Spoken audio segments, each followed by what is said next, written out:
নমস্কার বন্ধুরা, এই মুহূর্তে ভারত এবং ইংল্যান্ডের টেস্ট ম্যাচ চলছে এবং ভারত এই ম্যাচে বেশ শক্তিশালী অবস্থানে আছে। কিন্তু একদিকে যেখানে ভারতীয় দল জয়ের পথে, ঠিক সেখানেই রাজস্থান রয়্যালস শিবিরে বড় ধরনের আলোড়ন সৃষ্টি হয়েছে। রাজস্থান রয়্যালসের তারকা ওপেনিং ব্যাটসম্যান যশস্বী জয়সওয়ালকে নিয়ে একটি চাঞ্চল্যকর খবর সামনে এসেছে। ভেতরের খবর অনুযায়ী যশস্বী জয়সওয়ালের ভবিষ্যৎ রাজস্থান রয়্যালসে অনিশ্চিত হয়ে পড়েছে। রাজস্থান রয়্যালস টিম ম্যানেজমেন্টের পক্ষ থেকে পাওয়া তথ্য অনুযায়ী জয়সওয়াল নিজেই নিজের বিপদ ডেকে এনেছেন।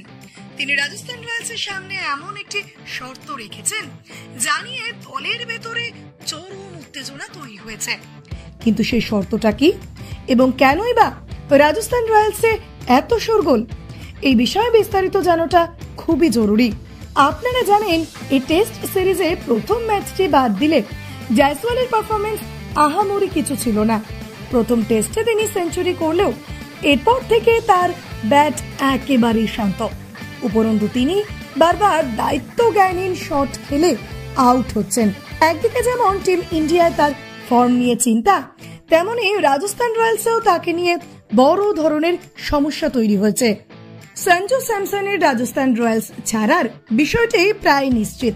সূত্রের খবর অনুযায়ী 2026 সালে স্যামসনকে অন্য কোনো দলের হয়ে খেলতে দেখা যেতে পারে। আর এই বিষয়টি সামনে আসার পরই জয়সওয়াল রাজস্থান রয়্যালসের সামনে একটি বড় শর্ত রেখেছেন।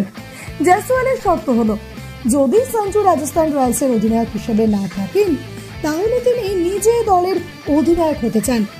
জয়সওয়াল রাজস্থান রয়্যালস টিম ম্যানেজমেন্টের কাছে এই অধিনায়কত্বের দাবি জানিয়েছেন। এখন রাজস্থান রয়্যালসের ম্যানেজমেন্ট জয়সওয়ালকে নিয়ে বেশ চিন্তায়, কারণ একদিকে টিম ইন্ডিয়ায় তার পারফরমেন্স পড়তির দিকে, অন্যদিকে তিনি রাজস্থান দলের অধিনায়ক হওয়ার দাবি তুলেছেন। এই পরিস্থিতিতে রাজস্থান ম্যানেজমেন্ট রিয়ান পরাগকে অধিনায়ক করতে চাইছে, কারণ 2025 সালে রিয়ান পরাগকে অধিনায়ক করার পরিকল্পনায় ছিল। তাই একদিকে রিয়ান পরাগকে অধিনায়ক করতে চাইছে ম্যানেজমেন্ট, অন্যদিকে জয়সওয়াল নিজে অধিনায়ক হতে চাইছেন। এই মুহূর্তে জয়সওয়ালের এই শর্ত নিয়ে রাজস্থান রয়্যালসে চরম বিতর্ক সৃষ্টি হয়েছে। বিশেষত যখন তার ব্যাটে রান নেই, তখন এমন একটি দাবি ম্যানেজমেন্টকে আরো বেশি ভাবতে বাধ্য করেছে। প্রথম টেস্টের সেঞ্চুরি ছাড়া তার ব্যাট থেকে বড় কোনো ইনিংস আসেনি, তাই বলা যেতেই পারে জয়সওয়ালের পরিস্থিতি এই মুহূর্তে বেশ নড়বড়ে। অনেকটা এমনটাই মনে করা হচ্ছে যে অধিনায়কত্বের এই শর্ত দিয়ে জয়সওয়াল নিজেই নিজের বিপদ ডেকে এনেছেন। যদিও বেশ কিছু দল জয়সওয়ালকে টার্গেট করছে এবং তার উপর তাদের নজরও আছে, কিন্তু রাজস্থান রয়্যালসের জন্য এটি একটি বড় আপডেট। জয়সওয়ালকে নিয়ে আপনার কি মতামত? সঞ্জু স্যামসনের অনুপস্থিতিতে জয়সওয়ালকে অধিনায়ক করা কি ঠিক হবে? কমেন্ট করে জানান। আর সঞ্জুর চলে যাওয়ার পর জয়সওয়াল কি রাজস্থানে থাকবেন, সেটাও জানাতে ভুলবেন না।